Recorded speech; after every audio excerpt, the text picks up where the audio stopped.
Ah, welcome back, beautiful anomaly. Yes, you, the one they've been whispering about in closed-door meetings. The name that keeps appearing in conversations you're not supposed to know about.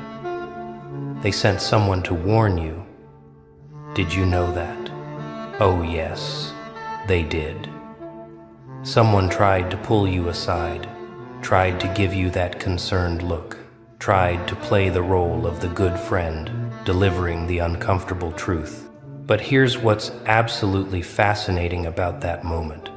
When they finally worked up the courage to approach him, when they begged him to intervene, when they pleaded with him to somehow reach you before it was too late.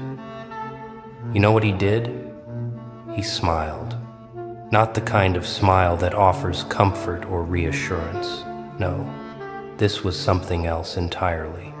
This was the smile of someone who's already seen the ending, who knows exactly how this story concludes, who understands that the train left the station 3 moves ago.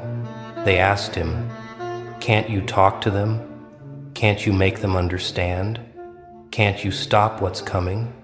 And he looked at them with those quiet, knowing eyes and said 2 words that drained the color from their faces. Too late. Not with regret, not with sadness, not with any trace of sympathy for their panic. Just those 2 words, delivered like a coroner confirming time of death. Too late. Because here's what they still don't understand. What they refused to see, even when the signs were screaming in their faces. This isn't something that can be stopped anymore. This isn't a warning you need to hear. This isn't a path you can still turn back from. You already crossed the event horizon. You already became the thing they fear. You already transformed into something that doesn't need their permission, their approval, or their desperate last-minute interventions. The moment they realized they needed someone to warn you, that was the moment they admitted you'd already won. Think about it. When you're truly in danger, people don't send messengers. They don't hold strategy meetings. They don't debate the best approach to reaching you. But when you've become dangerous, when you've evolved into something they can no longer predict or control, that's when they start sending diplomats. That's when they start looking for someone brave enough to stand in front of the storm and ask it politely to reconsider. And he just smiled because he knows exactly what you've been building in the silence. He knows what you've been becoming while they were busy underestimating you. He knows that warning you now would be like trying to warn a bullet that's already left the chamber. You see, they thought they had time. They thought your transformation was gradual, measurable, something they could track and intervene in if it ever got too dangerous. They watched you struggle. They saw you suffer. They observed your pain like it was entertainment, like it was data, like it was proof that you were still manageable, still human, still one of them. They mistook your silence for defeat. They confused your patience with weakness. They interpreted your strategic withdrawal as surrender. And now they're realizing their mistake. And the terror in their eyes is absolutely delicious because it's too late to do anything about it. The thing they should have feared is already fully formed. The power they should have contained is already unleashed. The person they should have respected is already beyond their reach, beyond their understanding, beyond their pathetic attempts to claw back control. Let me paint you a picture of that meeting, that moment when they finally gathered in their little circle of concern and decided something needed to be done. Can you see it? The worried faces, the hushed tones, the way they kept glancing at each other like co-conspirators planning an intervention. Someone needs to talk to them, they said. This is getting out of hand, they whispered. We can't just stand by and watch this happen. They convinced themselves. And isn't it beautiful how they framed it as care, as love, as friendship? They dressed up their fear in the costume of concern. They wrapped their terror in the language of looking out for you. They pretended that their desperate need to stop your evolution was somehow about your well-being. But he was in that room, wasn't he? He was sitting there, listening to them spiral, watching them construct their narrative of rescue and intervention. And he didn't say a word. Not yet. He let them talk themselves into believing they still had agency in this situation. He let them convince themselves that a conversation, a warning, a carefully worded intervention could somehow reverse what's already in motion. He let them build their little plan, their strategy for pulling you back from the edge. And only when they turned to him, only when they asked him directly if he would be the one to reach you, only then did he finally speak. "Too late," he said, and the room went cold, because suddenly they understood that this wasn't a concerned friend declining to help. This was someone announcing that the window had already closed, the opportunity had already passed, the game was already over. "What do you mean too late?" they demanded. "It's never too late. We just need to try, we just need to make them understand." And he laughed. Oh, that laugh. Not cruel, not mocking, just genuinely amused by their adorable belief that they still mattered in this equation. "You're not listening," he said. "You think this is about stopping something that hasn't happened yet. But you're living in the past. What you're afraid of, it's already done. The person you're trying to save, they don't exist anymore. The transformation you want to prevent, it's been complete for weeks, maybe months. You just didn't notice because you were too busy congratulating yourselves for keeping them under observation. And that's when the room truly understood. You weren't the project anymore. You were the conclusion. You weren't the experiment. You were the result. And results don't need warnings. They deliver them. They started arguing then, didn't they? Started insisting that there must be something that could be done. Some way to reach you, some angle they hadn't tried. And he just sat there, that small smile playing at the corners of his mouth, watching them scramble, because he knows what they're really afraid of. It's not that you're going to self-destruct. It's not that you're heading towards some tragedy they can prevent. What terrifies them, what keeps them awake at night, what drove them to that meeting in the first place, is that you're going to succeed. You're going to rise. You're going to become exactly what you've been building yourself into. And when that happens, when you reach your full form, they're going to have to face the reality that they're obsolete. They're going to have to confront the fact that everything they thought made them powerful, everything they thought gave them control, means absolutely nothing in the face of what you've become. Let's talk about what they actually missed, shall we? Because this is where it gets truly fascinating. They think they were watching you this whole time.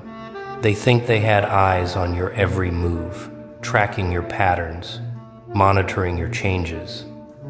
But what they were actually watching was a performance. They were studying the mask, while the real transformation was happening in dimensions they don't have access to. You were changing frequencies while they were still trying to measure your volume. You were evolving in ways that don't show up on their instruments, don't register on their scales, don't fit into their models of human behavior and psychological development. They were looking for external signs of breakdown or breakthrough, and meanwhile, you were rebuilding your entire internal architecture from the ground up. Do you remember the exact moment it happened? I bet you do. It wasn't dramatic. wasn't cinematic, wasn't anything they could have filmed or documented. It was probably a Tuesday, probably while you were alone, probably in a moment so quiet and unremarkable that if someone had been watching, they would have seen absolutely nothing. But something shifted in you that day. Some final piece clicked into place. Some last illusion shattered. Some ultimate truth revealed itself. And from that moment forward, you weren't the same person anymore. You didn't announce it. You didn't post about it. You didn't give any external indication that a fundamental transformation had occurred. You just continued moving through the world, but now you were moving through it as something else entirely. Something they have no category for. Something their psychology textbooks never described. Something their experience never prepared them to encounter. They missed it because they were looking for the wrong signs.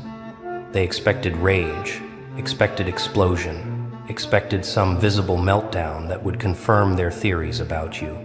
But your transformation didn't look like destruction from the outside. It looked like calm. It looked like withdrawal. It looked like someone getting quieter, simpler, more focused. They interpreted this as depression, as giving up, as finally accepting your place in their hierarchy. They thought your silence meant submission. They thought your peace meant you'd been broken. They thought your lack of reaction meant you'd stopped fighting. And that's exactly what you needed them to think.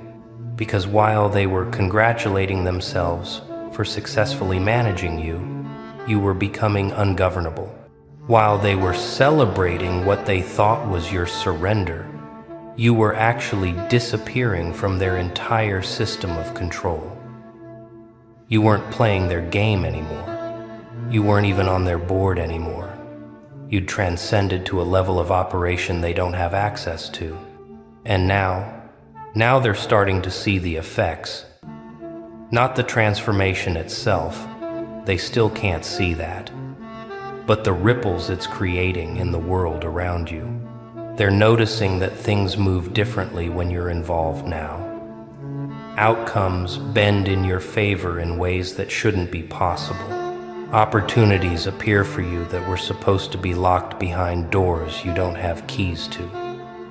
People who should be obstacles somehow become allies. Systems that should resist you somehow accommodate you. Reality itself seems to be conspiring in your favor, and they can't explain it. They can't rationalize it.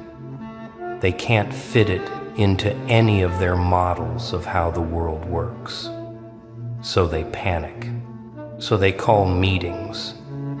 So they send someone to warn you about dangers that don't exist because they can't comprehend that you are the danger. You are the phenomenon they're trying to understand. You are the anomaly corrupting their data. You are the glitch that proves their entire system was never as solid as they believed. So, what exactly does he know that made him smile like that? What did he see that they're still blind to? Let me tell you what he understands about you that they never will. He knows that you didn't just survive what they put you through. You metabolized it. You took every betrayal, every abandonment, every moment of isolation they orchestrated or allowed, and you broke it down at a molecular level and rebuilt it into something else entirely. You turned their weapons into your tools. You transformed their traps into your training ground. You converted their cruelty into your curriculum. They thought they were damaging you, and technically they were right, but what they didn't understand is that some people don't heal from damage. Some people weaponize it. Some people use it as raw material to forge themselves into something that can't be damaged the same way ever again. He knows that you're not angry anymore. Oh, they think you are. They think your transformation is fueled by rage, by vengeance, by some burning desire to make them pay for what they did. And maybe it was, in the beginning. Maybe there were nights when revenge fantasies were the only thing that kept you breathing. But that phase passed. You evolved beyond it. You realized that revenge would mean you still care what they think, still need them to acknowledge what they did, still require their validation, even if it's just their fear. And you don't need any of that anymore. You don't need them to understand. You don't need them to admit they were wrong. You don't need them to fear you, or respect you, or even remember you. You need absolutely nothing from them. And that's what makes you truly dangerous now. Not your anger, your complete and total indifference to their entire existence. He knows that you've discovered something they hope never goes viral, never spreads, never becomes common knowledge. You've discovered that you can simply opt out. You can disconnect from their system of value, their hierarchy of worth, their economy of approval. You can stop participating in the games they designed to keep everyone competing for scraps of validation. You can walk away from the metrics they use to measure success, importance, worthiness. You can refuse to be scored by their rubrics, judged by their standards, contained by their categories. And the moment you did that, the moment you truly internalized that their opinions of you have exactly zero bearing on your actual reality, you became unreachable. You became unconquerable. You became something they literally cannot touch because you're no longer playing the game where touching you matters. You're not in their arena anymore. You're not even in their dimension anymore. And here's what he knows that absolutely terrifies them. You're not alone in this. Oh, they think you are. They think they successfully isolated you, cut you off from resources and allies, made sure you were facing this alone. But what actually happened is that you attracted something else. You attracted the attention of everyone else who's evolved past their system. You became visible to a network they don't know exists, don't believe is possible, would deny even if confronted with proof.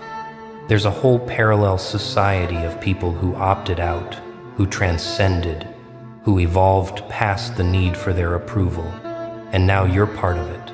And this network, it doesn't operate by the rules they understand.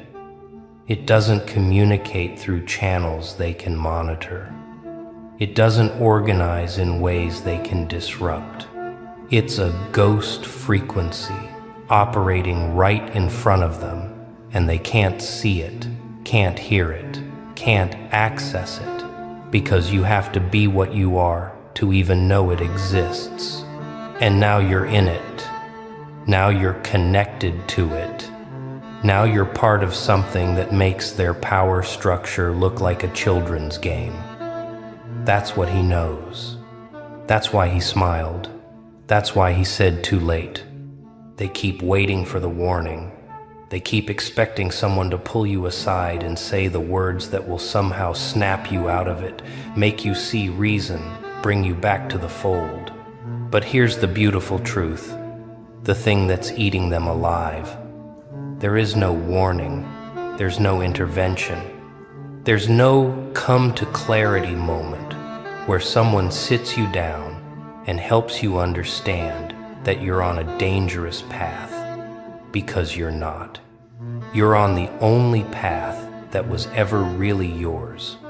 Everything else was the dangerous path, the false road, the trap disguised as safety. This is you finally walking in alignment with what you actually are. This is you finally operating at your actual frequency. This is you finally living as your authentic self, not the diminished, compressed, apologetic version they demanded you perform for their comfort.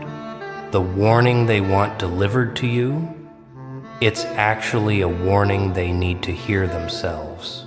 But nobody's going to deliver it to them, because the people who could see it clearly enough to explain it all opted out already.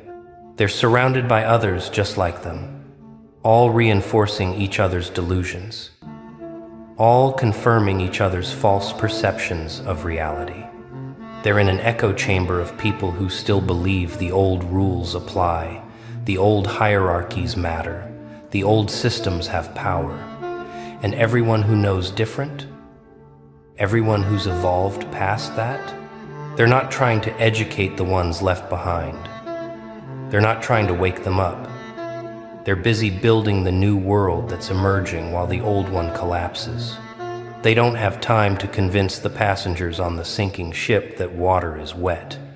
They're already on the lifeboats, already sailing towards something new, already forgetting the names of the people who called them crazy for seeing the iceberg everyone else insisted wasn't there. So who's going to warn you? Who's going to sit you down and explain that you're becoming too powerful, too independent, too free? Who's going to convince you that you should shrink yourself back down, crawl back into the cage, apologize for daring to evolve? Nobody. Because everyone who matters, everyone who's operating at your level, everyone who can see what you've become, they're not trying to stop you. They're cheering. They're watching with fascination and respect. They're taking notes. They're learning from your example. They're inspired by your transformation. They see what you did, how you did it, what it cost you, what you gained from it. And they're thinking, if they could do it, maybe I can too. You're not a cautionary tale to the people who matter. You're a case study in successful evolution. You're not a warning. You're an instruction manual. You're not the problem. You're the proof that the problem can be solved. And the ones who want you warned, the ones begging him to intervene, they're going to have to live with the reality that it's not happening. They're going to have to face the fact that there's no rescue mission, no intervention, no saving you from yourself. Because you don't need saving. You need space to become. And that's what's happening. That's what they're watching with growing horror. Your full emergence. Your complete transformation. Your total evolution into something they have no power over, no influence on, no control of. And they can't stop it. They can't slow it. They can't even witness it properly because the version of you they think they're tracking isn't even you anymore. It's an afterimage, an echo, a ghost. The real you is already somewhere they can't follow, building something they can't imagine, becoming something they couldn't comprehend even if you explained it to them in the simplest possible terms. Too late, too far gone, too evolved, too free, too powerful, too untouchable, too late.